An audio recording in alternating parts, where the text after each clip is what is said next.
SpandexCast. Today with the guests of the TPIY, Luigi Espadachin and I'm Decker. Here are Matt Spandex and Hank Koss.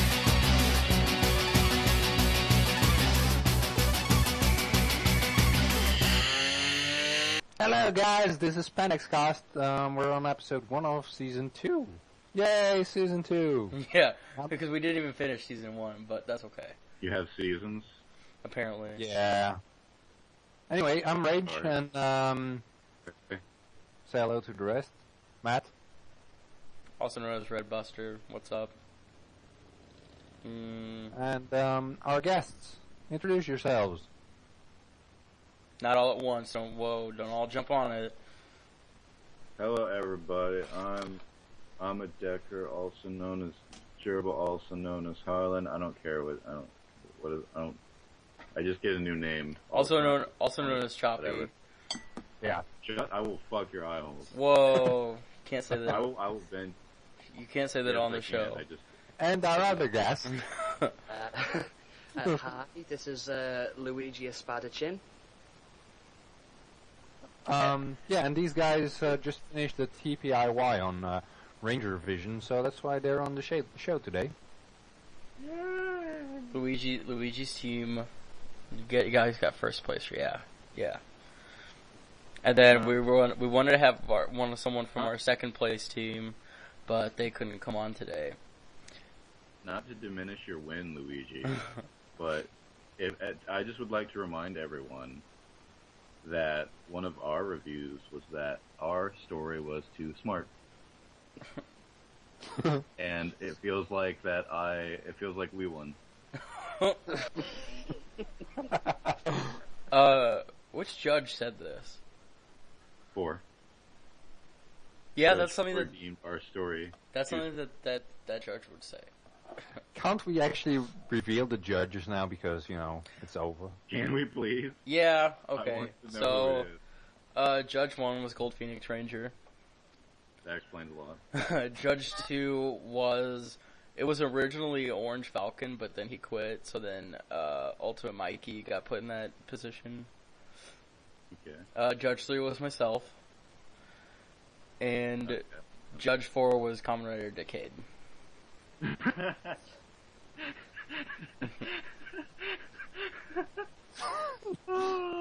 Apparently that's really tickled him, so... To be honest, I thought Judge 4 was Ultimate Mikey for some reason. Yeah, I had that sense as well. Wait, Judge- hold on. You might be right, because things got switched up whenever Orange quit. I just want the record to show that Relic Hunters was too hard. It was too hard. It's not that it was hard. It's like, at least for me, the reading things in a script format was new. Like I've never read a fan fiction like that before. No, I wouldn't say it was hard though, because I mean, obviously it's just reading. Like it's not the writing. I think it was more of the format. But that's just me. No, it wasn't. No, It wasn't. Okay. If that was the case, then Luigi's would have gotten poo-poo too, but it didn't. And the real reason is because Relic Hunters is smart. They said so. But so I actually didn't read any of the TPIY stuff. You dick. So as And mine. as someone who hasn't read it, why should we read your fanfiction? Well, if you want to be smart and attractive, you read Relic. And if you want to have an adventure, read ours. Relic Hunters is officially known as the thinking man's Power Rangers fanfiction. Okay, so give a summary of your fanfiction. Oh, wait, I'd like to point out the two words were you just chopped up there, Choppy. Is it fine now? It's fine now. When you were talking, yeah, it wasn't. It was a temporary blip. So anyway, so their official words were that it was too smart for the average Power Rangers fan. This was their exact wording. Also, I changed it a little bit and I paraphrased. That's their exact paraphrased wording. You can check it. I'm not embellishing at all. Like, you can check. That was their thing. So, and we have a Blue Ranger. We have a Blue Ranger whose catchphrase is shouting "in the junk" when he punches things. So we're the smart one. Also, my favorite scene ever was when it was in the last one when you guys had Airbud transform into the white Mighty Morphin Ranger. Like that made it for me. That was awesome. In the Thinking Man's Power Rangers fan fiction, that was too smart for the average Power Rangers fan. special guest star Airbud shows up twice. So if you want to read the Thinking Man's fan fiction, and you are also a huge fan of Airbud, if both of these things are up your alley, oh boy, do we have a treat for you. All right, sounds brilliant. Relic Hunters is it takes the basic premise of Gokaiger, except it actually makes them pirates, and it's about Captain Montana Awesome and his motley crew going around doing shenanigans. And it's very episodic. It doesn't really try to ambitiously craft some epic arc. It has continuity.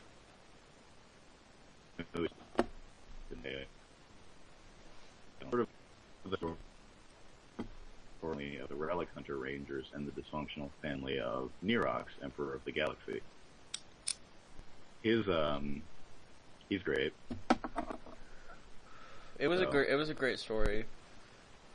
Yes, it was. Thank you. I'm not Matt, humble. did you actually rank them highest, or? Did I? Yeah. I think overall I gave them. I don't even remember. I can go look at the thread if I can find it. I don't know. They've fucking rearranged everything and it pisses me off. That's a story for another day, though.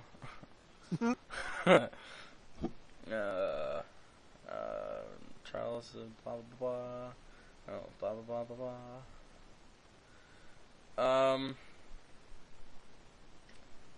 Well, I will tell you the overall scores. So obviously, in last place we had Relic Hunters with a score of 126.9 of 150. Second place we had Power Rangers Unleashed by Fang RX, who we tried to get on today, but he was busy. So blessings to him. He had 131.3 out of 150. And then our winners were the Corsair Project with 140.3 out of 150. Overall, you were asking about my scores, right? What I gave? Yeah. The overall scores, they were out of 25. I gave Unleashed 22, Relic Hunters 23, and Corsair 24. All right. That's fair. So, Luigi, what is the summary of your fiction? Let's just see. Well, we tried to make an epic. It's about the new team of Rangers is a pirate who used to be one of the villains with the Razanka Empire, Kratos. The Razanka Empire come to Earth when they find out about the Power Rangers, and they want this power for themselves. So after leading the Rangers into a legend war, they lose, their powers get stolen, and the Rangers get captured. The new team is 4 humans and a pirate. The humans were set to be test pilots to be new for new Ranger powers the Razanka created, and when the Rangers escape, their mission is to basically rescue all the veterans and unlock the rest of the powers. All right. And it is full of nostalgic-y goodness. Yeah. Well, that's actually a good thing after so many years of Power Rangers. We just thought it was like, you know what, it's the anniversary season, just throw everything and anything in. Exactly. Yeah. The opposite of what is happening right now. It's been 2 episodes. I know. Yeah. But look at the people who we're getting. We're getting fucking Casey, no thank you. Jaden, well I know you're probably happy about Jaden, but I'd rather have Lauren. I would rather have Lauren, but that would require me being an inferior human being. The thing is, though, in So- Gokaiger they actually had the female Shiba, right? Yeah. So I People would actually- just think for the footage it would be easier, but I don't know. Do people actually care about Kaoru? I never watched no. Shinkencher, so no. I don't. There you go. There you go. It's true, but I just thought that maybe it would easier for the footage. But although I don't think they actually morphed anyway, or henshined. Yeah. Well, we've got Cassie back. That makes me happy. Yeah. I will be pretty happy to see that. I'll be happy to see all of them. It'll be a nice, cool moment. But So- is there any last Samurai. things you guys like to say about your excellent, amazing stories? Oh, are we doing all that stuff here? 'Cause I have a lot to say. Oh, why don't you? I guess so. I wanted to do this after reviewing the episodes, but we're We in it can right wait, now, I guess. so go for Well, it. we can wait. I guess. I don't care. We're on it right now. Just go ahead. Oh, fine. Well, I'm not being mean. Am I? I'm just fucking with you. I don't Better. know what I'm Yep. doing. What do we? I'll Okay. give- Well, my favorite thing about the TPIY process has definitely been the reviews. I think they're onto themselves. Because here's how Relic Hunters was written for you eager fan.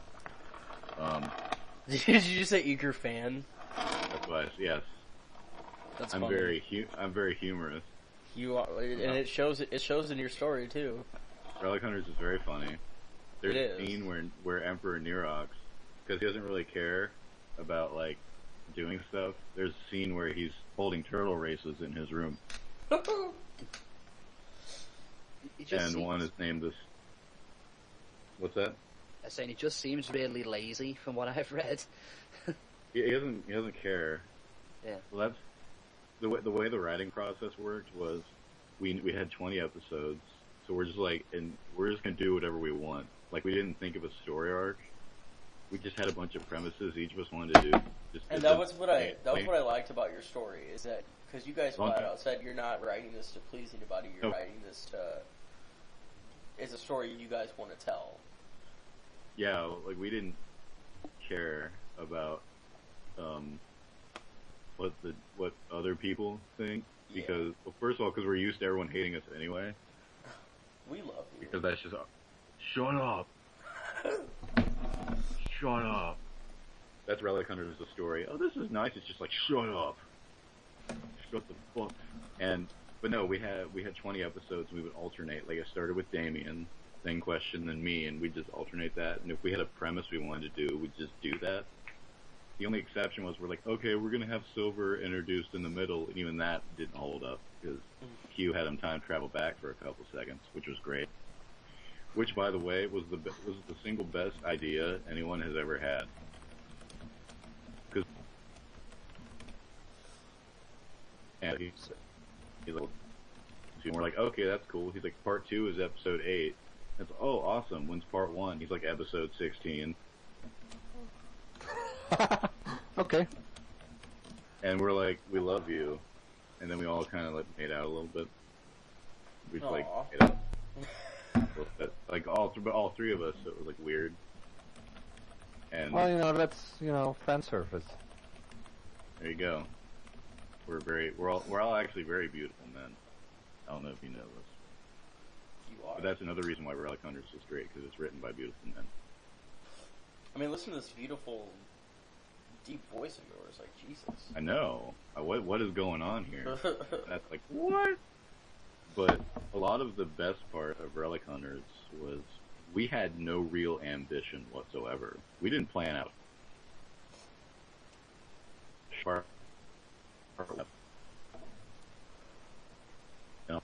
But we didn't really plan shit. And then every time we got a review, it'd always either be wow, this doesn't tie into your story arc at all, or oh wow, I really see how the arc is coming out. But every time we're what the fuck are they talking about?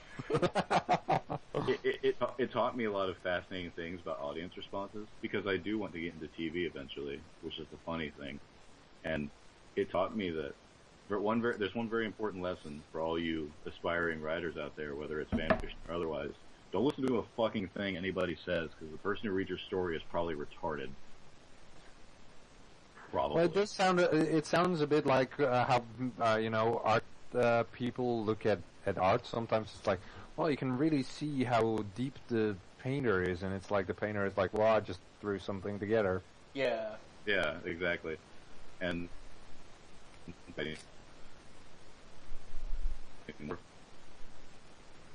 like, what storyline with the Green Ranger came, but they don't know what a storyline is, so that's why they say that, because all they watch is Power Rangers. And but we liked how in MMPR it was just insane anarchy, and every episode was like, and now a pig eats your sandwich, or some shit like that. We were just like, let's do that, but with hindsight and not bad. So that was that, because we would just do whatever premise we wanted, which is why the series is really eclectic, because it's not like, oh, we gotta do this episode so we could get to this part. It's always like, I want to do a fucking episode where, like, Bruiser turns into a falcon. Like, that was it. He's just like, I want Bruiser to turn into a bird. And I'm like, I love you, Damien. Or Airbud comes and saves the day. That was another thing that was...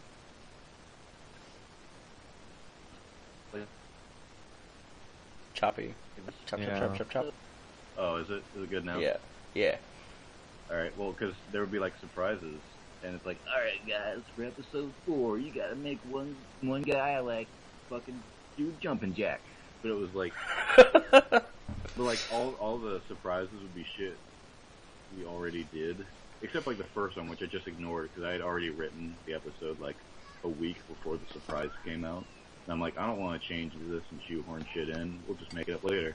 But it would be like, but Airbud came out like, use a character from a live-action Disney or Saban show, and like one of our previous episodes had a dude from Beetleborgs in it. So it's like, do that thing you already did, but again, we don't read shit. So. Well, I actually had that with the surprise about Zordon when I was still writing stuff in the TPIY. Was like, well, but I did all that last episode. I know. We will work on for the next TPIY. We'll work on having the surprises be something that you already didn't do, because I just want to say I'm ahead of contests, like whatever the fuck that means, and I wasn't asked to like make a surprise at all. So.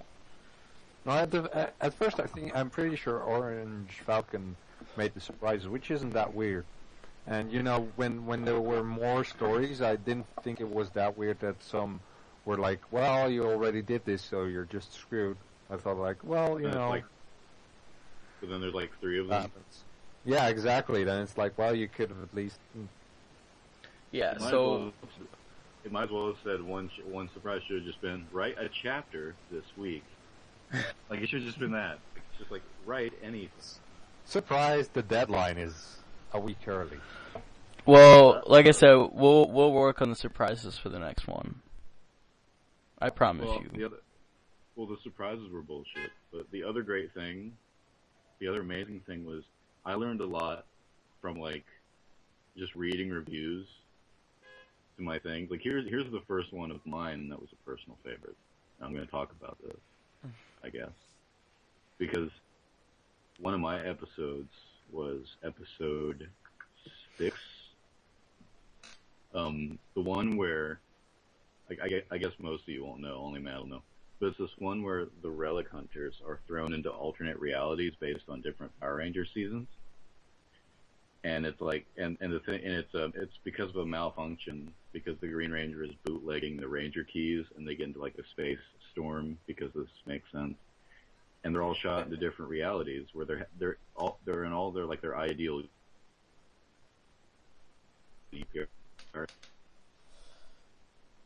Like, and he's like a world conquering wizard because he's a mad scientist who dreams of just everyone being lower than him. You can see why we related to him the most. Because he thought, but the whole thing is this giant. Okay, so at the end of the episode, it turns out, Vengeance is behind this. even though like using Vengeance is the most overused bullshit ever, I was like, you know what? Well, I saw another story use Vengeance, and I'm like, this is terrible. I'm going to use Vengeance just to use it better than this story, which was my actual reason. But then, as I was, and I wanted to make Vengeance a monster of the week, because it's always like, the ultimate bad guy has to be Vengeance, but it's like, oh, it's one week it's Vengeance, and the next week it's like a sandwich. I don't know. Look, so, but at the end of the episode, but basically they go into these false realities that aren't real. Vengeance pulls them out because he's the one fucking with them. And he's like, ha ha, they're not real, I made you cry. And the entire point is, the entire point is the realities didn't happen, but they felt real. And whether or not they happened didn't matter. And I wrote this, in my mind, it was kind of like a meta-commentary on the whole RPM canonicity issue. Because everyone was arguing back when it came out, is this a possibility? When it didn't really matter one way or the other if it was placed in or not. Like, it had no narrative effect. So I was like, alright, I'll do a commentary on that. So I wrote it. It's about how even though things, quote-unquote, don't matter, they always matter, because every story matters. And then I posted that, and the reviews that came back were, it didn't feel like it really mattered. And I'm like, oh, okay. Alright. So what is your feelings on whether Magna Defender is a ranger or not? Oh God, why Well, are we doing this? Well, Oh. but that was amazing to me early on, because I was like, oh, this would be kind of clever, this would be neat. And there's like, what's going on? I'm like, oh, okay. And then we got the final review. It's like, you really kind of really too smart. And I'm like, oh, okay, that makes sense. Why didn't you let us win? But there are a bunch of... It's a shame that this isn't an organized interview, because I have a bunch of stuff that I would like to talk about. And I'd love to hear from Luigi, too, about his stuff. But I don't know where to start. And obviously, as we all know, once I keep going, I just keep going and going and going and going and going and going and going. Yeah, so shut up. You're like the Energizer Bunny. Luigi, do you have any similar thoughts? On the team aspects, like what Gerbil said, our team had a pretty nice dynamic as well. Most of the ideas were shot back between me and Blue Prodigy. He's done a bit of script writing before, so I learned a lot of like, you know, what to put in the script and whatnot, you know, from him. Mm-hmm. And it actually came out really well. Our ideas were usually like, hey, I want to do this, this, and this, and somebody comes back with, okay, we can do it like this, like blah blah blah blah blah blah blah. There was one time where we kind of like that just didn't happen though. When we were writing episode 15, the Megaforce tribute, we had the idea because in the series each ranger has something called a team key that has like the Zords and the finishers. We had the idea that Noah would be the Megaforce Guardian, but I was the one tasked with outlining the apprentice, and I thought it'll probably make more sense because this is an episode where a major story arc comes to its resolution, to put Noah with that character. So I thought, okay, give the team key to Gia because she'll be at the head of the action in the episode. And by the time it came to write the scenes, I got something back from Blue, like, oh, what the hell's going on? I thought we were like, blah. I thought that was quite funny. The nostalgia, as I said, we just threw in whatever, but we thought it worked for the story. The veterans, it's actually, I'll talk about the surprises as well. It's funny, because we did most of them, a lot of them fit into our plans, apart from the Zordon one, which we did, and we were going to have a story arc about him that didn't come to a head until about episode 11, so that surprise kind of inspired that idea. Some of them we had to rework last minute though, around episode 12 or so, with the alternate realities thing.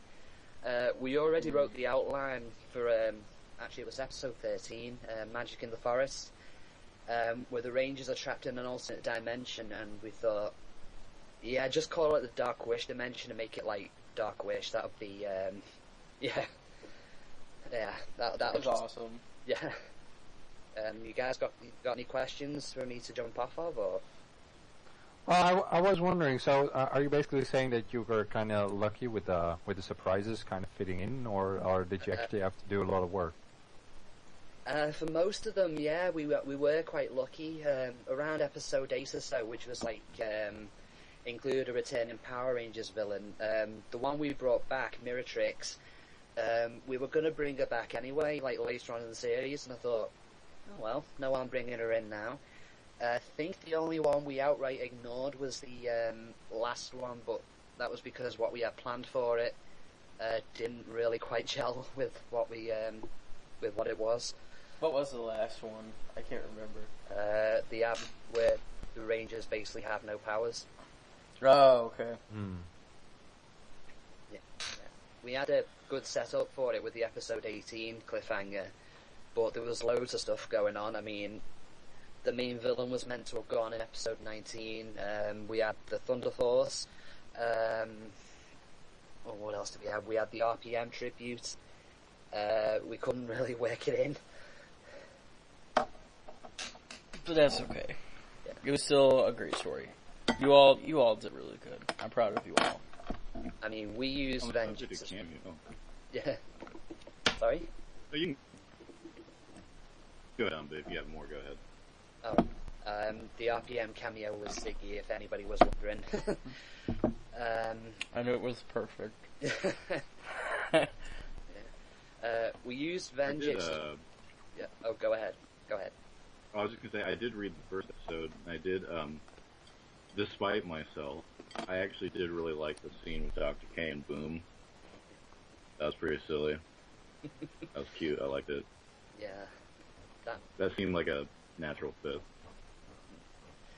I have to give credit for Blue for the combination. I suggested Divatox being the mentor, but like stuff like Tommy Carone, Boom, Dr. K, that was his idea, and I thought, yeah, works, why not? So was it Kamen Rider Decade who didn't like our Zord names, by the way? Which judge number? I think it was Judge 4. Yeah, I think that was him. Yeah. Yeah. You ever got a review that was stupid? Probably Judge 4. Most of the time we did agree with it.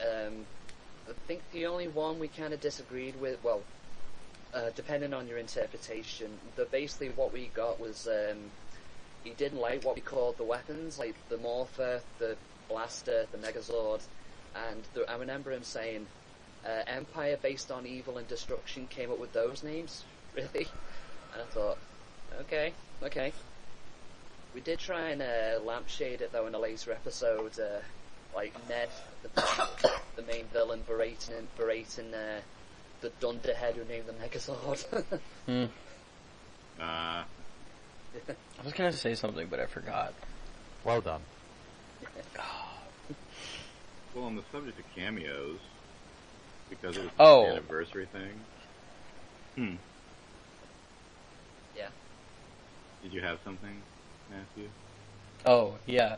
I just wanted to say we tried to get like the other judges on, but their schedules would not work out with the recording, so That's fine. that's why I'm only here. Well, that and I don't Yeah. show. So They wouldn't. It's hard enough they wouldn't because have to do shit. you know, I'm in Europe and so is Luigi actually, and some other people are obviously in America and stuff. So even yeah, in some people have Australia. work. I'm in Others- Czechoslovakia. Yeah, exactly. So it's so widespread. That, And it was hard to. Well, it wasn't really hard to get you guys because we wanted to have at least one person from each team on. So Right. that worked out okay. well, we only have 2. Well, I know, but this was kind of last minute, and I asked Fang if he wanted to come, but he was busy. Right. Well, I think that Oh, kind shit. of TPIY for now. What? But yeah, we got. I wanted to spend about half an hour on TPIY, and we're about at that mark. Oh. Can we go back Yeah. to it later? I have more to talk about. I had so much ready, and it's like, oh, we're also going to review 2 episodes of things. And I'm like, oh man. Well, yeah, that's the whole point of the show. Oh man. We gotta review 2 amazing, awesome episodes. Okay, here's the review. Super Mega Forces I, Tokyo Drift's fucking shit. There we go. Done. So anyway, my cameo philosophy. Finish this thought. Go for it. Okay, so here's the thing about cameos and things. My favorite. Chop. Because Luigi, you mentioned a review that you thought was, I guess, not terrible, but deep down we all know it was. But I have so many that I love and have cherished, and by love and cherished, I mean I don't know why these people are sentient because they're clearly functionally illiterate. But one of my favorite things. Hello, one of the judges here. What's up? Right, so the judges are functionally illiterate. One of my favorite things is, like, I did an episode called Anywhere But Here, which is probably one of the few I dislike, but the Green Ranger creates his own alternate reality. I use that plot a lot. Probably shouldn't have done that as much. But he creates his own alternate reality where everything's perfect for him, and he's kind of the bad guy for the episode. We just made the Monster of the Week one of the Rangers. But there's a thing, to do this, he pulls people from different realities, and he pulls... He pulled what now? You got choppy. Pulled Les Fortunes from Beetleborgs because he's an artist. And then he pulled Trini Crystal because she's a writer. Here's the thing. Trini Crystal is not Trini. She is from the Galaxy Rangers pitch. Like one of the early versions of Mighty Morphin. Yeah. Nobody caught those. Or at least, if they did, they didn't say it, because one review was like, wow, great to see Trini back, and I'm like, fuck you. So, which leads well into my cameo philosophy, which is to say, I don't know how your cameos were, except for the one episode I read, but generally, we didn't care much about cameos as much as we cared about story first, which I assume was the same way with you. Yeah. So, our cameos were actually very casual. They were never really events. Like, had go to A Road. The cameo is just Ms. Appleby and Mr. Kaplan. And Mr. Kaplan can just talk to alien emperors and whatever. And like another episode, another great thing, I think, specifically, and this is something for most fanfic groups should probably do, and I think we talked about this one, Luigi, but, one of our members, Damien, is not a fan of Power Rangers. Like, he likes it, but he's not, like, obsessed with it, and he probably doesn't think about it at all, unless TPIY comes up. Otherwise, he probably doesn't give a shit. And that turned out to be amazing, because even though Question and I are already like, we don't care about things, we'll do whatever, he's like that cranked up to 11. The best example being our version of Aka Red. Because in every other story ever, Aka Red is the most important ranger ever, but Damien is the one who did anything with Aka. He's just gonna be, and he showed up in Ronin Legend once as a joke too. So he was just a joke, and I guess that impression, like Damien didn't realize because I don't think he's never seen Sentai in his life. I don't think he got he got that Aka Red was this big important anniversary ranger. So he made one of our monsters of the week, Aka Red. But it's like a reveal at the very end. He's Classmaster, the Galaxy's greatest gentleman. He's a Looperoid from Go Busters because Damien just loved that suit and made a character out of him. And he's both the dad of our head villain and our head ranger. And this detail is never important. It's it's revealed, but it's just never important because Relic Hunters is ultimately just about this giant dysfunctional family played out over 20 stories. But there's something beautiful in someone just seeing Aka Red and not understanding the significance at all and just doing something off the wall. Because, and I say this with no reservation at the risk of sounding like a douchebag, but Classmaster is the best fanfic Aka Red. Because he's just an asshole with a monocle. He rides like a dinosaur. He rides like a dinosaur, and he's the dad of Nerox and Captain Montana, and he just doesn't care. Like he's one of the most significant characters in the universe, but it's all played very casually. So that's usually my view on cameos. Is first, if you really want to do awesome cameos or do awesome interpretations of things, get someone who doesn't give a fuck about what you're writing.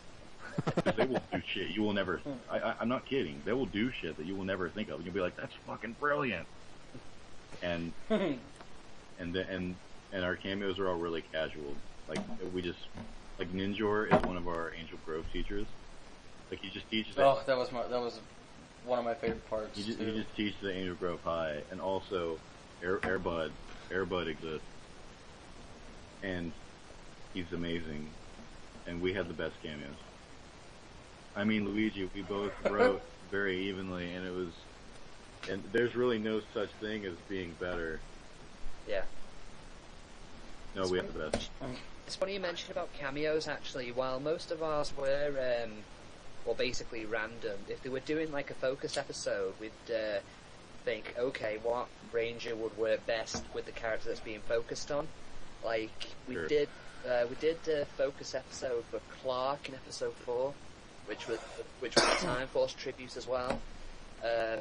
So we thought, like, we had Trip, we had Circuit, who did tie into the story in some way, but we chose Wes as, like, the cameo guy with the Time Force key, because he and Clark kind of similar in a way.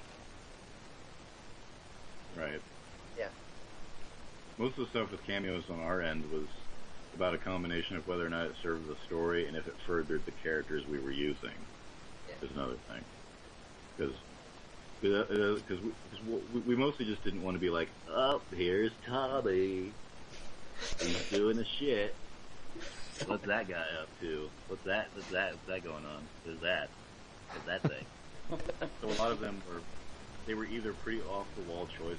Like Damien made Diva Talks, but it was like post good Diva Talks, and she's just like this happy Ellen DeGeneres talk show host. And that's amazing.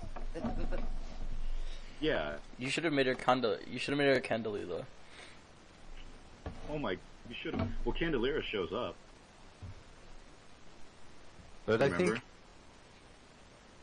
was Charity No, I already don't. starting when the TPIY started? Oh Yeah. No, we When did she show up? I don't remember this. It was in my favorite episode I wrote, which got the review that still breaks my heart, and I hope that whoever made that review gets punched in the head by me one day, because it was basically terrible. But that seems so mean to say. Yeah, whoever made this review is stupid, but it's true. It was in my last episode. It was a focus on Eugenie and Zord, the two villains, because I had to write. We were starting to come down to the wire, and we didn't really have a story arc, so it's hard to come up with a logical finale. So I was like, okay, I'll take care of Eugenie and Zord. I'll write these guys, and you guys can take care of the rest. I was being just an asshole. I'm like, I'll do this one. And so it sort of and they're both reincarnated characters from our previous season. So what it became was it's my favorite episode. It's actually a very personal episode, which is why I take so much umbrage with the review, because it was probably the one that I put a lot of heart and soul into, because it was about a lot of shit. Which I don't know. I guess we can't do this forever, so I can't explain why. But it was like a riff on the Marquis de Sade. Because Eugenie was named after a de Sade character.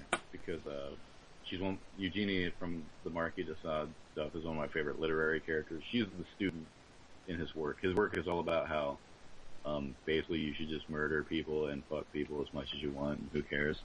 And Eugenie, and yeah. So if anyone ever wondered what sort of stuff I read, and the basic idea behind Eugenie and all the stories she's in, because the stories don't really share continuity, and sometimes they'll reuse names. So she's the student. She's the one who comes in, is bright-eyed about the world, often very intelligent. And Azazel, our other character Azazel, is an angel from the Book of Enoch, and he was a Grigori who were teachers. So Azazel creates Eugenie. She's the student, the teacher, blah blah blah. See, we put thought into shit, but I guess that's because our story was just a little too smart. Winky face. And and Eugenie's whole thing was sort of flipping that dynamic. I guess not really flipping it if you don't know what it's referencing. If you don't know what it's referencing, you don't really lose anything. But she's named for being the student she learns because she's supposed to be brainwashed into being Nerox's wife, but she hates him because he's Nerox. But she takes Zorg and, tries to mold him to be perfect for her. And it turns out she's our Dayu Riv. She's actually our reincarnated, spoilers, our reincarnated Dayu Riv. Just like Zorg is our reincarnated Juzo Riv from our Shinkenger season. And what? Shit. What? And then but the last episode that writes them out sort of charts their mutually abusive romance over the course of their different reincarnation cycles. Because I love the idea of doing an episode about people who are true loves and are truly in love with each other, but clearly just do not work together at all, like in any stretch of the imagination. And part of this involved adapting other marquee side characters into Power Rangers, which was lovely. And I used the D-Boss Legion to do it. So Candelira was Madame Saint Ange, which you probably don't remember that name, but she was one of the Decide characters basically, and I gave her my favorite is Lucky Rose adaptation because I had to pull because most of them come from one specific story, but I adapted all the characters and Lucky Euro was left, so I just made Lucky Euro from a different story. He's a Durset, and in 120 Days of Sodom, Durset is he's like an effeminate banker, which is basically just Lucky Euro. So Lucky Euro is just like this effeminate banker who owns the bank that the Relic Hunters robbed in a previous episode of Relic Hunters, like in one of Questions episodes.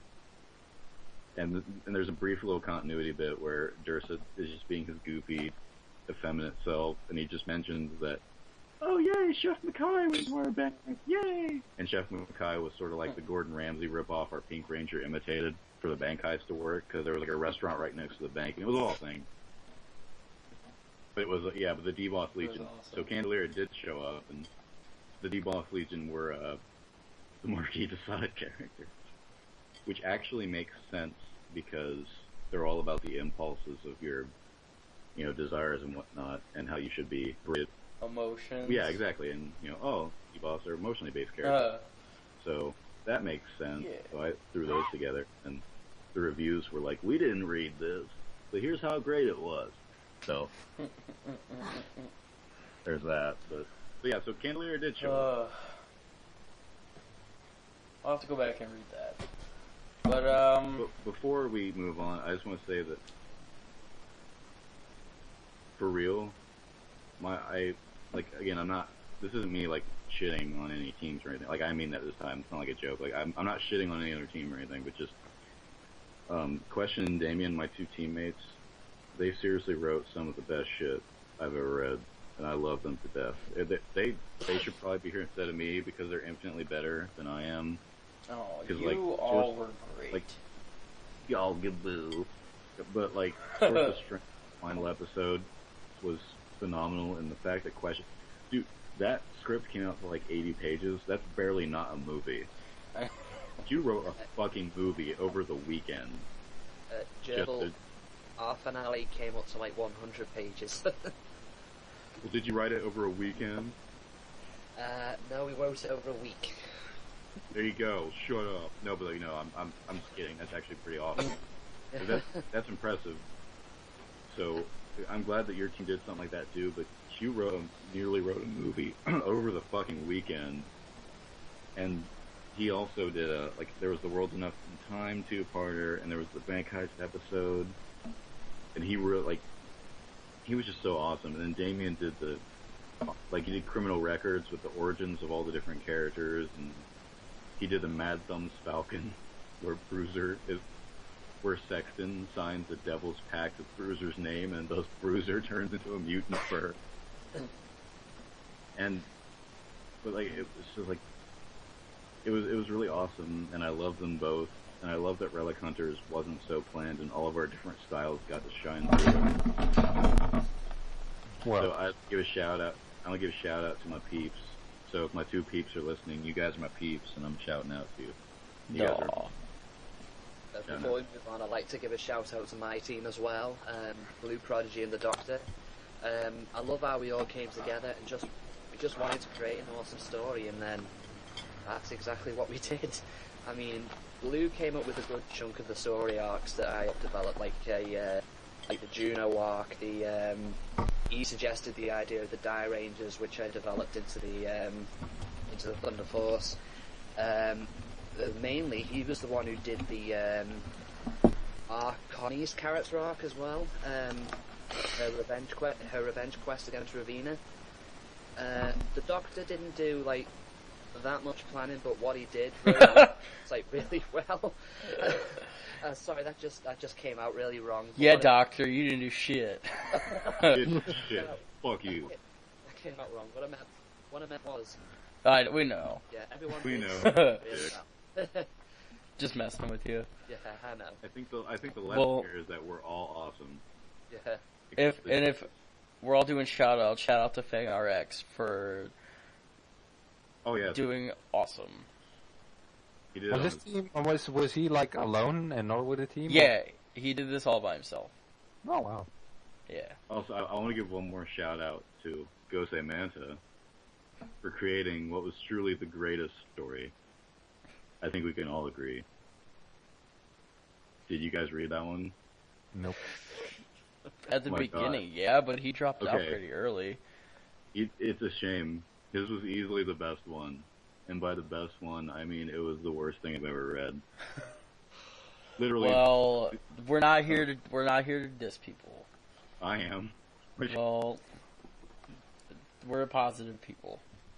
I'm not. So, on that note, great job to everybody in the Power is Yours contest. We'll have links below for every story. So you should definitely check those out. Read Relic Hunters. It's for smart people. They said so. Read all of them, honestly. Yeah, but read Relic Hunters first. Then, like I said, and then read Corsair Project because it's really good, and then read Unleashed because it's awesome. It's all good. Yeah, we'll have links below so they can check that out. Apparently, I have links. Yeah. Anyway, so the next segment of the show is news. Oh, are we doing that? That was supposed to be at the beginning. Well, normally that's first, but now we have TPIY, so that was first. Yeah. Now it's old news. That wasn't what I planned, but it's okay. So we're only going to talk about two things because the rest, the big issue, which is the Die Ranger, we'll talk about that next week. So Dino Charge, that was announced. Hell yeah. Yeah, I totally thought that was fake at first. I think we all did. At least for me, I was hoping it was fake. Because I really love Go I Busters. didn't think it was fake. And I wanted to see it. The thing is that I also heard that Saban, apparently people think that they had a contract that they have to do every season, which I didn't know. Everyone was under that impression. But obviously it turned out to be fake. Which made me really angry, but that's another apparently Go Busters wasn't profitable for Bandai Japan, which is why they've skipped it.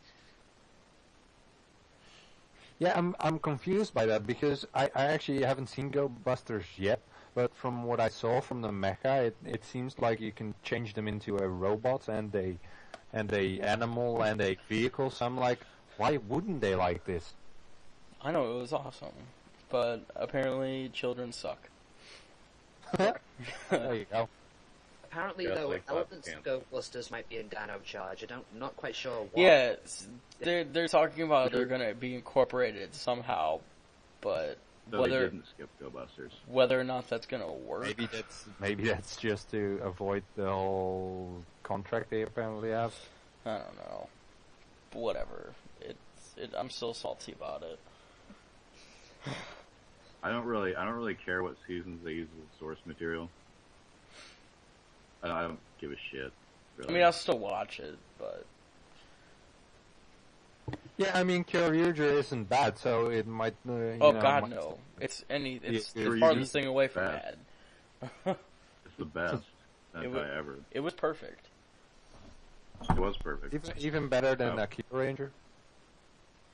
Akiba, yeah, it was better than Akiba Ranger. Wow. I've never seen Akiba Ranger. Akiba Ranger before Kyoryuger was probably the only like modern Sentai I could stomach watching, and then Kyoryuger happened. I'm like, oh yeah, life doesn't suck. What do you consider modern? Like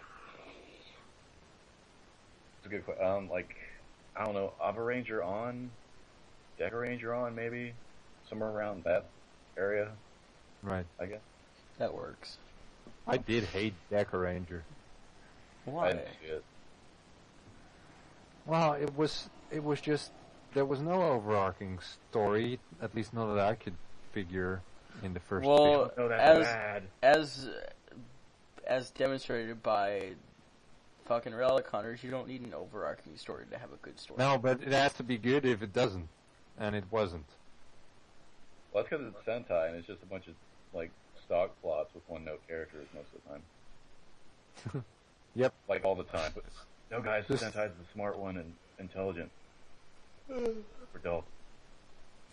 It's not for adults. I do think it is slightly more. Well, you're. But that just means that they're less.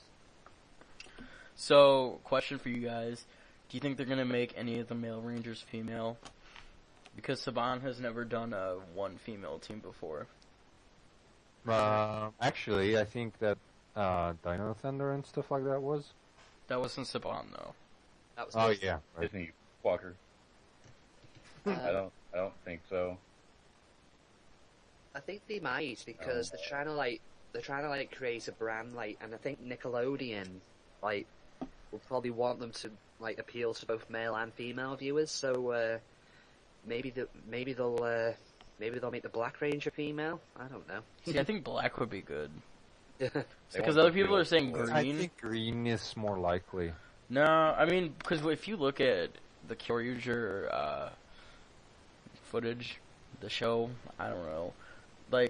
I can just, the way that the suit actor for Black, the way they're shaped and, the mannerisms that they do, they could pass for a girl. And plus, we've got female Black in Gokaiger / Super Mega Force when they change an RPM. So it would make sense. Girly Dylan is amazing. And justifies RPM. Here's the thing, though. They don't really want to appeal to boys and girls. They want to appeal to boys. Like when they were developing Legend of Korra, they did focus test after focus test, and every single focus test was to make sure that boys wouldn't be turned off by a female protagonist. And every time boys were like, "Korra's awesome," they don't give a shit about girls because this show sells action figures. So they don't give a fuck. Yeah. Yeah. So they're like, we should have another girl for the girls. Like they don't care. It's gonna be pink and then violet. Yeah, probably because if you look at Mighty Morphin Power Rangers, the most thing you heard is Kimberly was my first crush. It was never Trini or Aisha. No, I don't. But the thing is that the girl really seems to be there just to have a girl there that could be a crush or something. I don't know. Mighty Morphin was different. To interest the girls. The girls there to fill a quota. Mighty Morphin was different. Mighty Morphin was created without being Power Rangers. This was all created on the context of being Power Rangers. They know they can probably do it for a year or two, and it'll be fine, no matter what they do. So. Yeah. Well, any last thoughts on Dino Charge? Who's excited? I think Dino Charge is gonna sound. I think it sounds pretty sweet, and I'm probably gonna I like the premise because it's about the bounty hunter going down to Earth and looking for shit, and then the Power Rangers, I guess, could punch him in the dick. I think that sounds pretty sweet. I'm gonna be interested to see how that plays out, and everyone should read Relic Hunters. Duly noted. Anything else? Girls, I'm gonna move on to this last piece of little news.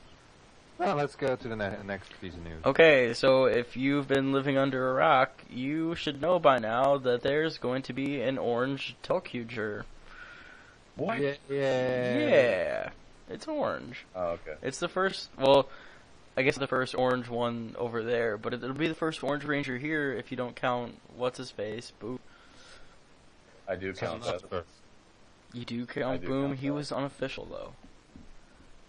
You arranged actually have a Ranger team ever, you son of a Yeah, bitch. he had a real suit in his fucking dream. Doesn't make it real.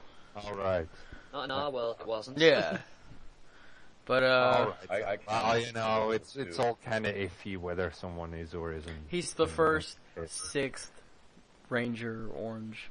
Yeah, he's the first one with a big role, I guess. Except, okay, so what I don't understand is how he's orange, they're putting emphasis, hey, the first Orange Ranger, but his fucking train is maroon. Like, what? Yeah, but again, there's 2 other trains, and like the maroon one is number 8, and the cyan one is 6, and then the orange one is 7. So I'm not even sure if all Yeah, those but trains are. look at his number on his chest, it says 6. Yeah. Rangers aren't defined by color is another thing. The Tokyugers aren't defined by color. They're called Tokyu. Oh, 1, that's 2, true. The colors are interchangeable. Yeah, The colors don't matter. that's true. So, yeah, he transforms with aptly changer, it looks like an iPhone. Pretty cool. Yeah, but the original stuff, like I think it's the belt buckles on the Tokyuger, they already look like smartphones. I know, but they're supposed to be like train passes. Funny thing about the Tokyuger changes, I saw a YouTube video a couple of weeks back. Like some Japanese kid was at a toy fair, and one of the representatives was showing him how the changer works. The poor sod just looked so confused. Mm-hmm. Damn. But yeah, the thing is that I guess we'll talk about that later. But I feel that Tokyuger, everything about their appearance, their suits, their robot, and everything, it just looks bad. I mean, look at Spit it out. the trains that come with Orange. When they combine with the robot already looks bad, and then this gets added, and it looks even worse. It's just 7 Well, you trains gotta in a keep- row that have been bent in ways. Okay, but you have to keep in mind these are the toys that you're seeing. Yeah, that's now. true. So in the show, it might look a little bit better, but it's the toys that people will be buying as well. So. And that's the thing also, I feel like these toys look nothing like the thing in the show. And often that's the case, but in this case it's like more than usual. Well, I mean, because it's just the way that the costumes look, I guess. I mean, it's never going to be 100% looking the same, but No, it won't, but They- this is they do- extreme. they gotta do what they gotta do. I mean, given how it looks in the show anyway, while it does look better in motion, it's not really something you can make attractive as a toy, to be honest. No. I love the toys. I don't know what you're all on crack, but that's okay. So, they also have there's new trains. There's the 6-1's diesel train, which we talked about. Then there's the police Russia and the fire Russia. Looks like a police car and a fire engine. Yeah, those are obviously. extras that come even later. I don't think they're Yeah. Q6s. Oh no, they're not. But they're worth mentioning. They Yeah. look beautiful. I love rescue themed. Zords, Mecha, whatever you want to call them. Yeah, because a police train, that makes sense. Yeah. And then there's also ones, I think they're for the Rider, the Kamen Rider War thing, the movie. I don't know. I don't watch Kamen Rider. But there's, Yeah. The thing is that I was talking. at one point in Kamen Rider, they came up with Deno, and apparently that was a giant hit, and every time they bring it back. Well, that's what I was getting to, because they made a Resha for Deno, for the Denliner. Then they also made 2 for the last 2 Sentai series. They made Kyoryujin Gabutira Resha, And then Cheetah Nick? No. What's the Zord's name? I don't know. They made one from the Red Go Busters. Anal bead Chris. Yeah. Sure. Also, fun fact, Tokyuger and Den-O have the same head writer. They do. It's Yasuko They Kobayashi. do. She's amazing. With her inexplicable popularity. She writes amazing stuff. Don't hate. She wrote Go Busters. And she wrote your beloved Shinkenger too, so... Oh God! You know, Matt. The thing I love about you is you're a jokey kind of guy. You just love to joke around and have a good time. Oh, yep. That's me. Oh God, she's terrible. Oh, okay. Okay, Well, that's debatable, but, you know, we got... Oh, we're going. Anyway, We I got- think we that got- does wrap up the We news. got stuff to do. Hey, I'm wrapping up the news. Fuck you. Hey, I'm kidding. Cut that part out. I'm not that No, mean, people. you know I don't do much editing. Yeah. Which is So we've done unfortunate. no editing. We don't need no editing location. It would have And that- worked if you didn't add the And that cation kind part. of humor and other witty banter you will find in the pages of Power Rangers Relic Hunters, available now on DVD. Listen, this is our show. You can't just come on here and randomly plug in your shit. Of course you. You know what That's how else? this... You know what else? That's- in? what? Ranger Key, like in Power Rangers Relic Hunters, available now on Blu-ray and DVD. Alright, well, on that note, we watched some things and stuff. Yeah, so there were episodes. What do you guys want to do first, Super Mega Force or Talk Future? Let's do Mega Force first. Super Mega Force. Okay, Super Mega Watchable, Force so we'll go was... with that one. Super Mega Force was amazing. I like Yeah. it. It's alright. And if you didn't feel that way, you are not living life the right way. I think that's Gerbil's line. No, his is you don't like fun. Well, that's roughly the same. Anyway, Get off me. yeah, I did like that they kind of like brushed the issues that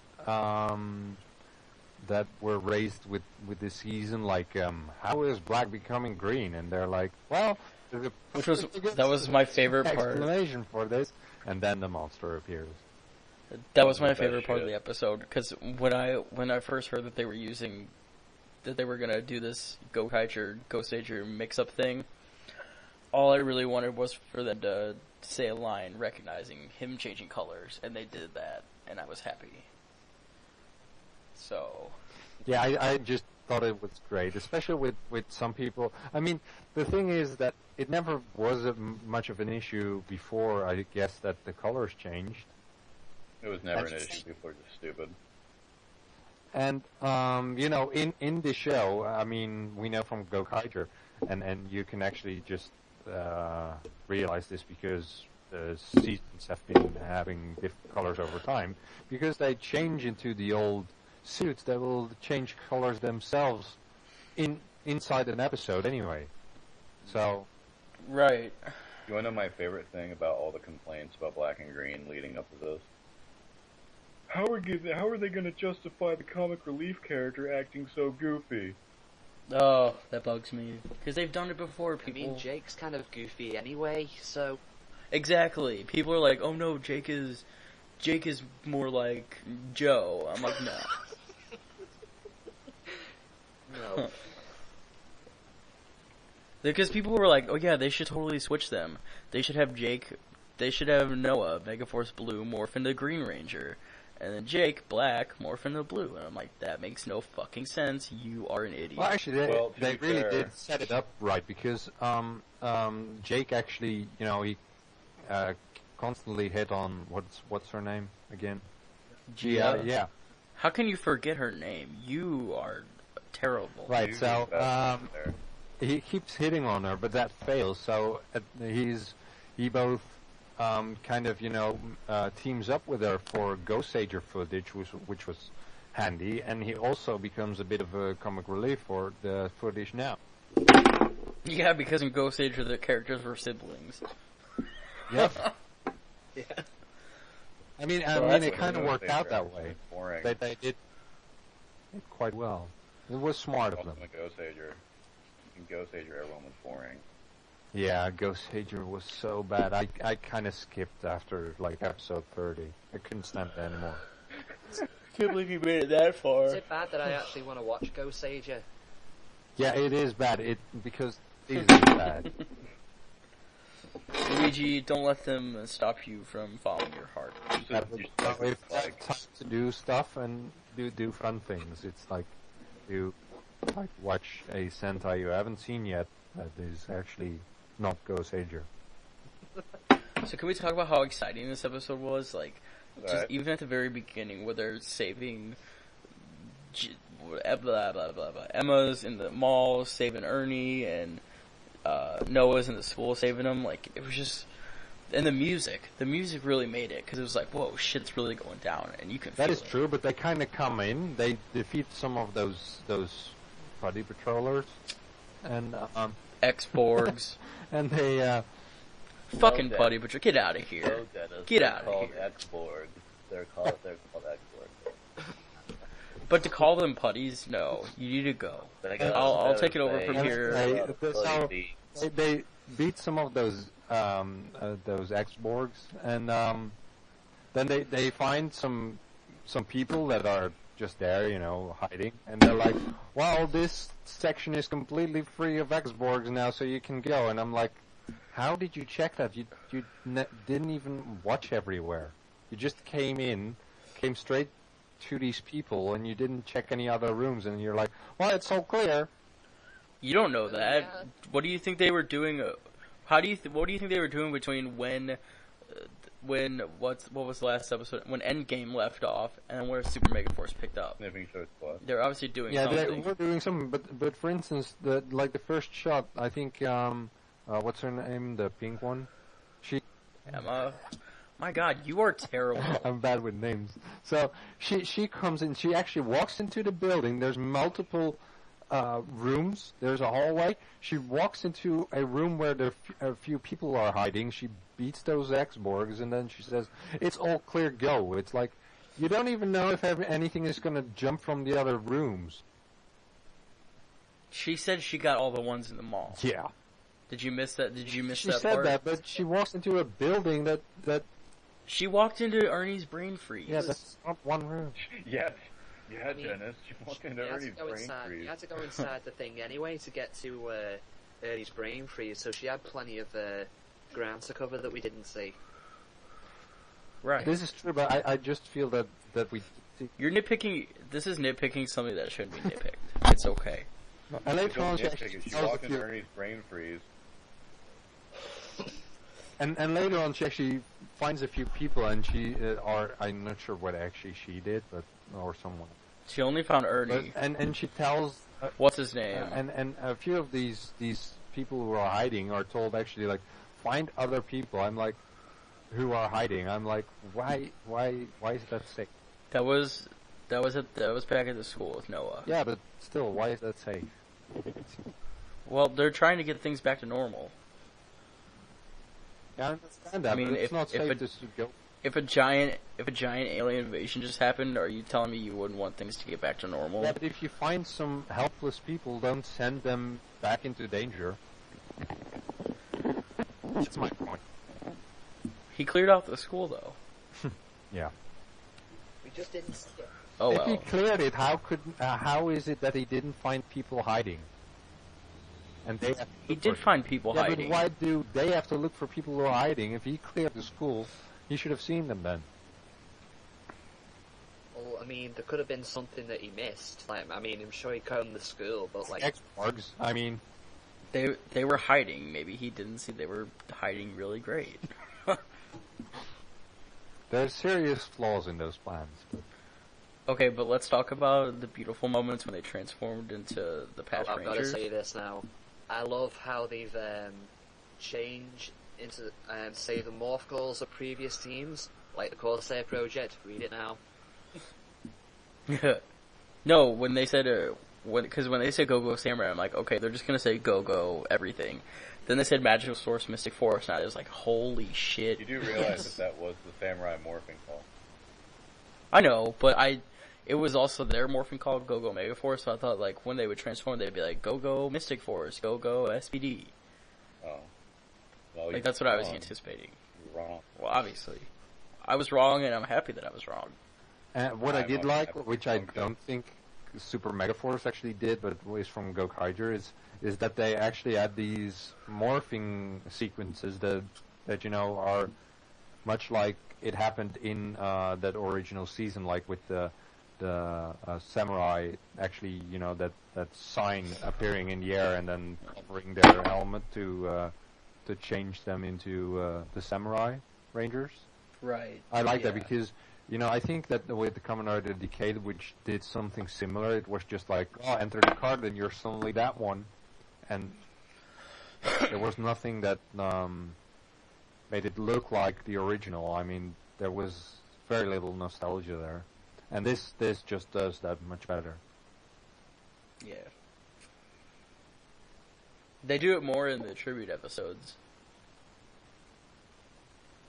Like, they further elaborate the morphing scene. And yeah, you mean in the original footage? Mm-hmm. Yeah, that's really good. Although I'm not sure how that will work in the Super Mega Force, because obviously, especially before the Saban reboot, they made like elaborate new morphing sequences. Yeah. Well, today, in the Earth Fights Back, which we'll be reviewing next week, look out for that. Haha. They did there was the Deca Ranger SPD tribute, and it worked pretty well. Like, even though it was the Deca Ranger Henshin, I don't know what you call it, sequence. Show up? He did not. Oh. I was hoping they just used the Sentai Doggy Kruger. That would be amazing. It's just a younger doggy. I wouldn't put Ataban to do that now I think about it. I love how ghetto McNasty Saban is now, like Saban Friends, and like how they'll just half-ass like everything. Like, I'm not even saying that as an insult. This is sincerely my favorite era of Power Rangers ever. Always amazing. Everything's just ghetto McNasty. It's You did put a little bit of effort into it though this week. Like, I noticed, like, in Gokaiger, Don was meant to turn into Gosei Red, but they've caught onto that and changed it to Overdrive Red. Yeah. Yeah. So at least they realised that, like, with this mode that they can't, like, you know, turn into themselves. It wasn't really like original footage. It was like they just superimposed Overdrive Red over the footage. It's just the greatest thing ever, and I love it. And as for this episode, I thought it was alright. I mean, it was neat. It was fun. Like the Morphe stuff was all cool, and I liked that it was this big. Oh my God, there's an invasion stuff. The big thing I liked, or I was surprised by, is they did that nice callback to the first episode of Megaforce, where Mr. Burley's like, someone said humans will outlast all species. Oh, that was beautiful. I thought that was so cheesy. It was well, cheesy. duh. Power Rangers, you nerd. That's quite funny they didn't notice that that Troy was missing. I like that. I like well, that. if... Yeah, I'm going. I like that because there was I just like that little callback, and I mean, it's Power Rangers and cheesy, you turbo nerds. But I did like that Troy not being there and just kind of being ominous and less sure about things. Like, oh, that was a neat little, that sets the tone nicely. That was neat. So I like. He's so worried. He's so worried for Robonite. And he should, because Robonite is the best Sixth Ranger the franchise has ever had. I genuinely argue that Robonite is the best one in both Power Rangers and Sentai. I have this feeling that they're gonna. I mean, I forgot the summaries they put in the, because I think there was summaries on the episodes posted like a while back, but I forgot them. But I have this feeling they're just gonna make Robonite somehow human, and then. Oh no, he's a robot. He keeps being a robot. I don't know. He'll be a robot always. I hope Robo Knight comes back. I found a theory on Ranger Board today. What if they made Super Robo Knight with Space Sheriff Gavan's suit? Ooh, that would be amazing. They won't do it, but that would be amazing. Yeah. And Robo Knight No, runs a prison. No, he's definitely coming back though. Like it's been confirmed that he'll return somehow. I think that's one of the major plot things of this season is finding Robo Knight. What? Okay. They should excuse the best. Are we done here? What's going on? Yeah. Sorry, my mom was talking to me. Oh. Say hi, Mom. Oh, she's gone. Hi, Mom. That was Mother Blevins. Oh my God! You said your last name on the internet. My Twitter has my last name on it. @red__buster. Follow me. So, any last thoughts on Super Mega Force? How perfect it was? That's about Everyone, I liked it. we're gonna start doing ratings. Everyone rate it out of 5. I rated a perfect 5 go-to heads out of 5. I give it a 4 Green Rangers out of 5 Black Rangers. Yeah, 4 out of 5 sounds good. Alright, well, if let's say, at a scale of 44, let's say 43 is terrible, 42 is good, 11 is not bad, and 30 is excellent, I'm going to give it a 5 out of which rounds out to, that was pretty cute. But no, it was exactly what I wanted out of Power Rangers. It was a cute way to spend a half hour. I liked it. I didn't think it was transcendent or amazing or anything, but I was like, no, that's cute. I like it. Yeah. There you go. Alright. So, then we watched another thing Yeah. called Resha Sentai Tokyuger. Yeah. Imagination! Oh God. Imagination! Can we just talk about how Yasuko Kobayashi is the most inexplicably popular writer in Tokusatsu, and I don't get why everyone loves her. No, I mean, because this is Did about that, right? this is about No, the we're episode. doing it again. We're doing If it. you wanna, you can start your own Yasuko Kobayashi hating podcast. No, look, okay, here's the thing. This is when I No. knew Tokyuger was... No, shut up. I'm talking about the God episode. damn it. God. Okay, so I was talking about the episode, because here's why I knew that this was going to go bad. Alright, so I turn on Tokyuger, and the very first minute decides to do world building, but it's not really world building, it's just explaining the concept of imagination to me. That's how the episode starts. It's like, if you didn't know, imagination is... And I'm like, oh, okay. Like, But that's imagination for Why is Japanese that people. They don't know English. No? Okay. Shut up. No. I mean, that alone should prove that, like, Sentai is not for adults. I mean, That okay, most Sentai is written for children. Tokyuger is written for, like, babies with Down syndrome. Whoa. Because here is imagination. Here's my thing. Okay, this is what bothers me about the episode. You know the flashback? Yeah, Flashback. the tree. Yeah. Yeah. Stupid. Okay. Hear me out. This is a theory I've had. Because I was trying to figure out why the episode bothered me, and it turns out the episode bothered me because structurally it's terrible. And here's the thing. Just indulge me for a minute. Let's pretend opening. Let's pretend the cold open. Use your imagination to pretend the cold open, where it's like, here is the concept of imagination, and we will spend minutes explaining this instead of establishing things like characters. Okay, take that out. Imagine if the cold open is just a flashback. And take the flashback out of the rest of the episode. Okay? How infinitely better is the episode? Well, I do agree that the flashback kind of made it weird because at the end they're all like, well, we don't know each other. Oh, wait, we do. And I'm like, well, don't you know someone from back when you... I think that most people that I only knew as a kid, if I wouldn't see them now, I could recognize them.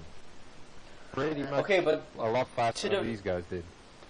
to defend the opening that they did go with, it did also show all the kids that got what were kidnapped? I guess you could say kidnapped. They got kidnapped by the Shadow Line. So I mean, it did have a purpose. No, like you don't. What do you need to know about them, other than the fact they're children? You don't need to know. I think that they established the imagination to show that these particular kids had imagination and were. And it's only people with imagination that can see the Shadow Line, that can see the Rainbow Line. And There's they that, took them. but there's that, but and here's the thing. When the episode begins with, here is the basic concept of imagination, structurally speaking, the episode should resolve on that note, but it doesn't. It resolves on like the character mystery, except the characters are an afterthought the entire thing. They wait until the last possible second to actually do the fucking flashback that's supposed to be super important to backstory. They literally wait the last second possible. And so, like, I assumed when it started with, here is the concept of imagination. This is what world building is to Super Sentai. And, like, when it does that, I assumed it would end on some monologue, like, this is the great world of imagination, but it doesn't. It's like, oh, here's this character mystery. Except throughout the entire episode, we're making character a last resort and establishing it at the last possible minute at every fucking opportunity. Like, the characters aren't even anything. Well, would you want to give away, like... Because the whole thing is they're supposedly... Some people are taking it, that last line, they're dead already. Like, yes, I would give that away. Like, here's the thing. You tell me you wouldn't want to wait till the last possible second. It's a fucking... What's it called? Cliffhanger. Cliffhanger. It's a fucking cliffhanger. No, here's the thing. That's what makes you want to tune in and watch what happens next. It's like Bates Motel. We love this show, Bates Motel. Does every episode not come off with a fucking cliffhanger? If I could say something about the cliffhanger... You're missing my point, and I hate you. Go on, Luigi. After Luigi's done, I'm going to explain why you're stupid. Cliffhanger. I don't know if it directly implies that they are dead, but... As it says you're pretty much dead off, or whatever, something like that. To be honest, I felt the same way I did about some episodes of Go Onja. While I did like it, but like you get all this happy stuff, and then you get a big plot twist like that, and I was just like, what? Yeah. Here's what I'm saying. Okay. What I'm saying is, the mystery would work. Like, okay, you want to end on the fact that the characters might be dead. That's fine. But if you want to do that, you should structure the episode so characters are the priority. The characters are not the priority in any point in the story. They're not. It opens with, here is the concept of imagination. Okay, I get that, but it's not like the children and the whole imagination thing are the entire episode. Yeah, it is. If anything, this episode was mostly about Wright.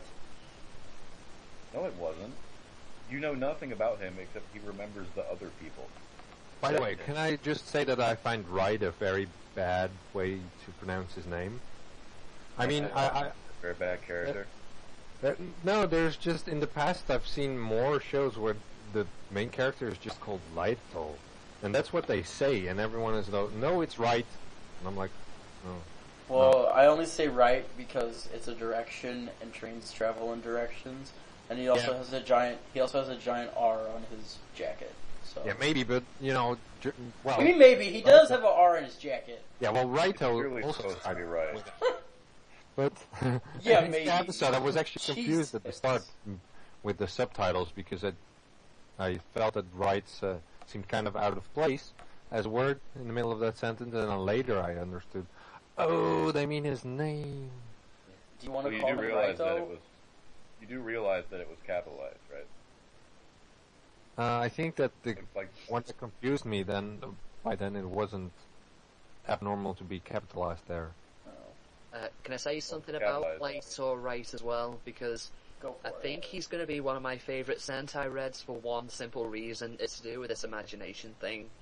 The scene where he's punching the bad guy in the train basically comes across as, if I say you get punched in the face, you do get punched in the face. I found that quite funny. Yeah, that was good. But, I like you know, I do think that thinking about this episode, what I feel is that this episode wasn't that great per se, but it kind of shows the potential of the show about what it's all about, and that seems kind of cool. It's only the first episode, because, like, even when the first, I'm not going to lie, when I watched the first Kyoryuger episode, even at the beginning when we found out, like, the suits and all that shit, I didn't have high hopes for it, because I'm like, oh my god, they're going to be dancing. Oh my god, they're doing this and that.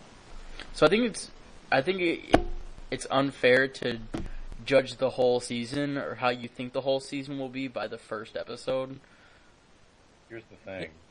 Kyoryuger's first script didn't suck. Are you sure?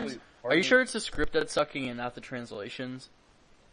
No, it's the script. I mean the structure of the script, the pacing of the story. It's balls. Okay. It is genuinely shitty. I'll say this with Tokyuja's first episode. I mean, granted, the first episode has to set up everything anyway, but right. To be honest, it felt like it was just that, like, just like it is what the powers do, is the Zords, without any, like, you know, anything else behind it, if you get what I mean. Yeah. Yeah, exactly. That's what I say. It's like it shows the potential, but it doesn't really do anything yet. Well, no, but again, it's only the first episode, so we can't, like...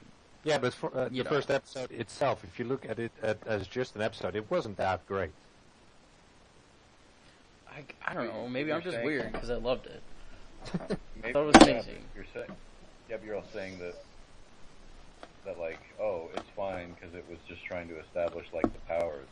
But I don't care about the powers. I care about the characters. Yeah, exactly. So I see what you're saying. I think that if you look back at this episode after you've seen the whole season, you're like, well, this episode doesn't do much. There was some funny moments though, like during the fight when everybody was swapping colours. Rice was just like grabbing people's wrists and like taking them, taking the trains out the changes. Like, I'm having that, yoink. Which, okay...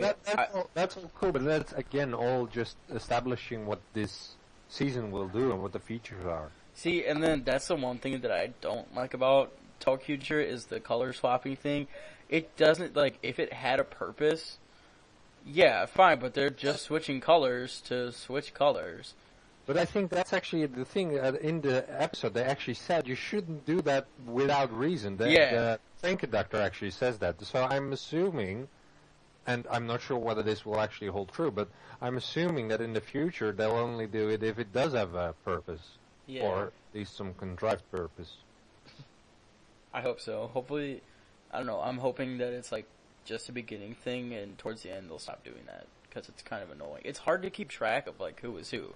And I don't know if it was just this first episode, because they're like, oh, we're going to do so many of these just to show you how it works. But I had trouble keeping tabs on who was who at the point, you know? Well, I think you just learn to look at the numbers. I think they probably, like, saw the Gokaija, you know, Gokai changes or whatever. And yeah. thought, maybe we can just do something similar to that, but, like, far simpler. Well, in theory, simpler, yeah. Which, you know, if they stay on, if Power Rangers stays on Nickelodeon, and they keep doing this whole splitting the seasons into 2 years thing, Tokyuger will actually, or Super Tokyuger, will actually be the 25th anniversary of Power Rangers. If they don't skip it. Which we all know what they can now. I actually thought as well, depending on how you do it, for what we've seen of Tokyuger so far, maybe Kyoryuger and Tokyuger could work as like a hybrid if they did the Deno time-traveling train thing. That would be amazing. And probably not what they'll do. I want a Kyoryuger, Tokyuger fucked up Silver Baby season right now. I want that body. So one of my favorite parts of this episode was when, after Ride is introduced to the Tokyugers, and he jumps on the Shadow line to fight Bag Shadow, he turns to the camera and he's like, wait, how do I transform? I have no idea what I'm doing. I love when they break the fourth wall. It makes me really happy. And they did it. They did it. It's also like he's just brash and just wants to, you know, get get going, and then it's like, well, actually, I don't know how to solve this, but I'm just going guns blazing. And they did it at the end too. Whenever their finishing move to destroy that monster was like statues of crying children, and the monster's like, I don't get this at all. And then Kagura turns to the camera and she's like, I don't either. Yeah, I was that what it was? I mean, I watched it the other day and I thought, did I just hear what I thought I heard? Yeah. And just, like, played back and just thought, what the fuck? It was weird. But and what I also liked was that with the trains, normally when you see people get new powers, it's like, how the fuck did I know how to steer? And it's now just like, well, you've got this imagination, the way you think this works. Actually, that's how it works. Yeah. That's a great way to solve that issue. Were you saying something, It was Jerbs? never an issue to begin with. I was just saying the Kagura joke was the one thing I liked, besides the design. See, I think in terms of writing, just in terms of writing, I like the whole. And the only reason I liked it because in the Megazord, she turns to yellow and she's like, "I get it." It took her a minute. she's probably she got it. she's probably my favorite She's at this the only- point. She's the only character. At first, Well, I In thought general, she's the only one. At first, I thought in her first moments, oh god, she's gonna do the head in, and then she pulled out the superhero girl moments. I'm like, okay, that's actually funny. I like her. And I love when during their second fight, when she makes her claw thing grow huge, and then it shrinks the foot shoulders. She's just like, oh, poke, poke, poke. Yeah, like she's just That was fucking mutilating awesome. an ant farm. Yeah, it was awesome.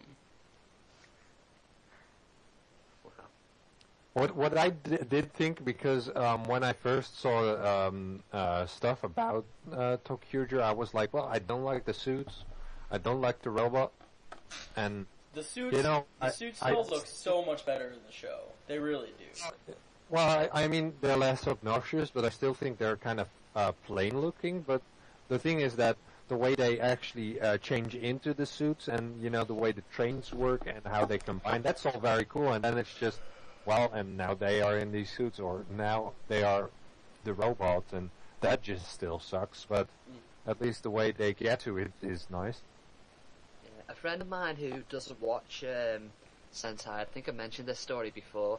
I showed him the Tokyuja suits, and his first impression was he thought they were a gambling Sentai. A gambling Sentai. Yeah. Well, I can kind of see that the visor maybe looks like cards or something. Maybe. Oh, well, I guess the circle with the number in it does kind of look like poker chips. Yeah, I can exactly. see that. I can see that. I'd watch a gambling Sentai. Totally.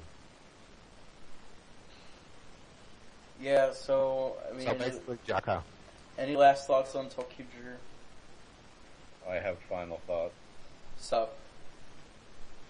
I thought that it was structurally haphazard. I didn't like how it thought world building was explaining the concept of imagination. I didn't like that it tried to end on a character note with this big mystery when it clearly didn't care about actually establishing the characters. Really. I like the designs, especially for the villains. The premise is great, but the script overall is pretty much a giant ball sack. And here's what's going to happen. It's going to be one of those seasons where it's like, yeah, it's goofy, where fans are going to be like, yeah, it's goofy at first, but it's so dark. That's what's going to happen. I'm calling it right now. That might actually be possible.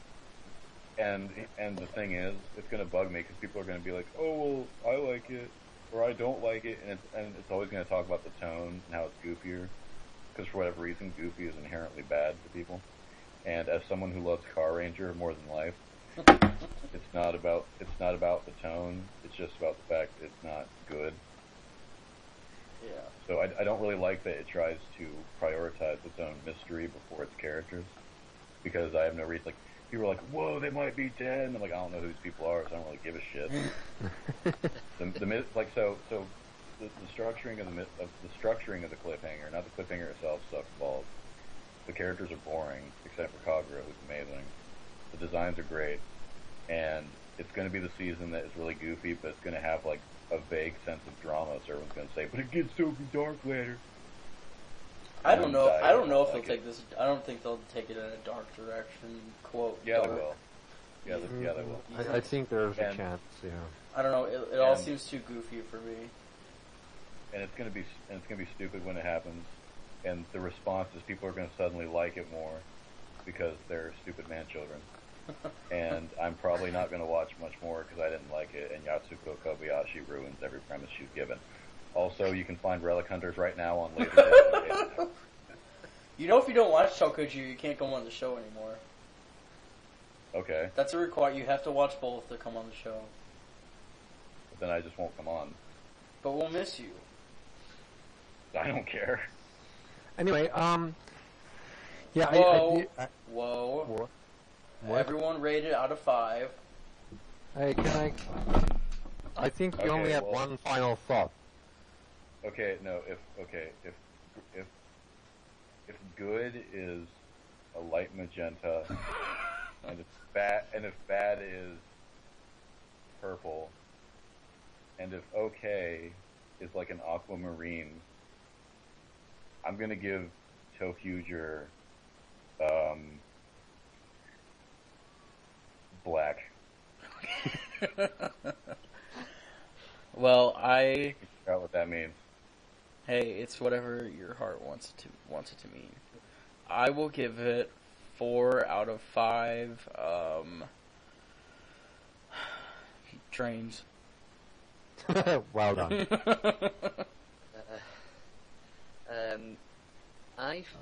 There were bits that made me laugh, but it just seemed like it was there to set up the powers and not much else. So I give it 6 Yellow Rangers out of 10 Red Rangers. Boom. Yeah, I kind of agree with Luigi. It kind of sets up the powers and stuff. It's like a big advertisement. So yeah, 3 out of 5. Lovely. Oh my gosh, guys, we recorded our first episode. Yay! I'm so happy to be back. I'm ambivalent. Do you I hate expected it. Do you hate beautiful things? That's his line. No, his line is, do you hate fun things? Joy. Wow, it's so different. You're like a whole different thing. Can we have a moment of silence for Kyoryuger being over? No. It's not over though. It's still the B Cinema and the team up movie, and then the other team up movie where Tokyuger will become tolerable. Unless they make a I wonder who's going to write the Kyoryuger or Tokyuger movie. I hope it's Yasuko. You might as well get the writer of Kyoryuger back, Riko Sanjo, to do that team up. I mean, he wrote the whole series, so why not? I think both of them, like, tag teaming it would be awesome. Yeah. With Koichi Sakamoto as director. To be honest, I don't I think give a that- shit of who writes it as long as it's good. Well, that's why we have a debate over who should write it, because one is terrible and one's good. But Oh. that's the thing. I think I don't know. I mean, You people, don't know. people who normally write bad things could still write a gem. I hope She did that- Attack on- that's- She Yeah, did Attack on Kobayashi. Titan, and that was awesome. Well, that was adapted from a comic book, so she was just copy pasting a manga. Also, Yasuko Kobayashi should have written the Kamen Rider Gaim, so the first episode could explain to us the concept of fruit. Also, she should have also written Kyoryuger, so that way we could understand the concept of music. Can we just talk about how Dinosaurs. awful? Can we talk about how awful Gaima is? I haven't seen it yet. I'm almost done with Wizard. Are you actually retarded? See, I assume you've never watched Gaim and you're just saying that shit in my head. No, I've seen like the first 6 episodes. There's like too many people to keep track of. I haven't seen any of Gaim, so I can't say a word. I would Fine. say But- it's stupid for not being able to Okay. keep up with those people, but on the other hand, you know, in soap operas, there's a lot of people, and stupid people watch soap operas, and they keep up. Well, So I'm not I sure don't what know. that Well, means. well, since Gaim sounds like it takes a little thought to keep up with, if that sounds like something you would like, Power Rangers Relic Hunter is available now. I knew that was coming. If we get done, 95. We gotta wrap this up, guys. Yeah. Last thoughts. Nice thoughts. Season 2. No. Yeah. Yes, Relic welcome Hunter's to great. We'll once again we'll have links below to the TPIY stories that made it all the way below. So definitely check those out. They Only those? I'm gonna put them all up. read TCP. Relic Hunter is available follow now us. on 8-track. follow us on Oh yeah. follow us on the social medias at SpandexCast on Twitter. Also follow me at red__buster on Twitter because I'm awesome. Yes. Also follow at Luigi Espedivicia on Twitter because he's there now, and also at I'm a Decker because Yes. even though he never uses it, There. Yeah. I don't use You can that. also follow that my much. YouTube channel. Yeah, you probably should just like his YouTube channel and subscribe and all that jazz. Follow my YouTube And our channel. son too. subscribe to us. Yeah. Yeah. Anyway, see you guys next time. May the power protect you.